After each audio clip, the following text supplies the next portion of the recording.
ओम महाविष्णवे नमः। नमस्कार दोस्तों, धर्म क्रम में आपका स्वागत है। आज आप श्रवण करेंगे पुरुषोत्तम मास महात्म्य के 11वें अध्याय का। नारद जी बोले, हे मुने, सब मुनियों से भी महाकठिन ऐसा कौन सा तप उस बाला ने किया जो हमसे कहिए।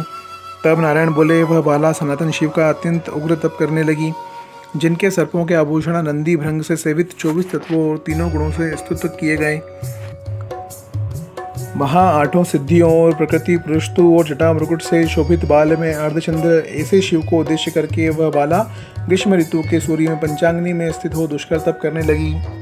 हेमंत तथा शिशिर ऋतु में ठंडे जल में स्थित मुख जल के ऊपर इस तरह दिखाई देता जैसे कमल शोभायमान होता है।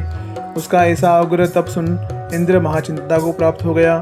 हे अर्जुन, सब देवताओं को और महर्षियों को सराहने योग्य ऐसे उग्र तप में प्रवृत्त हुई ऋषिकन्या को 9000 वर्ष बीत गए।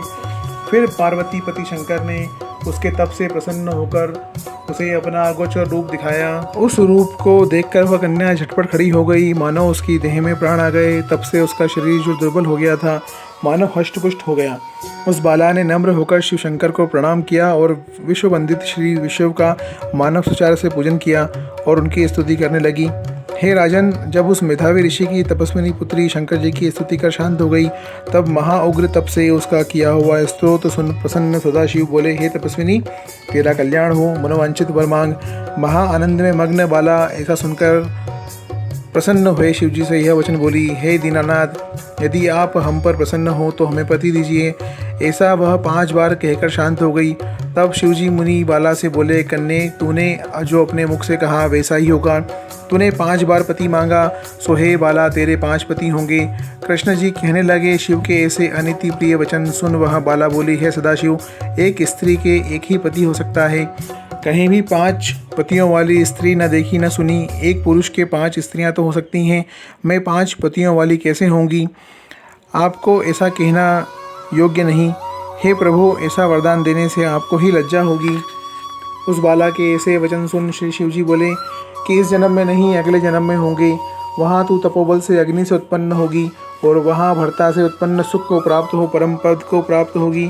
दुर्वासा मेरा ही रूप है, तूने उनका तिरस्कार किया।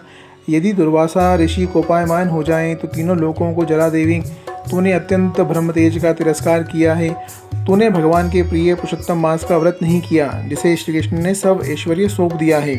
हे बाले, मैं ब्रह्मादिक देवता और नानादि तपस्वी जिन भगवान की आज्ञा नहीं टाल सकते, तूने उसे नहीं पूजा और अनादर किया, इसलिए तेरे 5 पति होंगे। हे बाले, जो पुरुषोत्तम मास की निंदा करता है वह घोर नरक में जाता है, उसके विपरीत कभी भलाई नहीं होती। जो पुरुषोत्तम के भक्त हैं वह पुत्र पौत्र और धन से युक्त हैं, इस लोक तथा परलोक सिद्धि को प्राप्त होते हैं। हम सब देवता भी पुरुषोत्तम की सेवा करते हैं। इस तरह कहा महादेव अंतर ध्यान हो गई। तब वह बाला चकित रह गई। सूत जी बोले, हे ऋषियों, सदाशिव के अंतर्ध्यान होने से वह बाला भी चिंतित हो गई।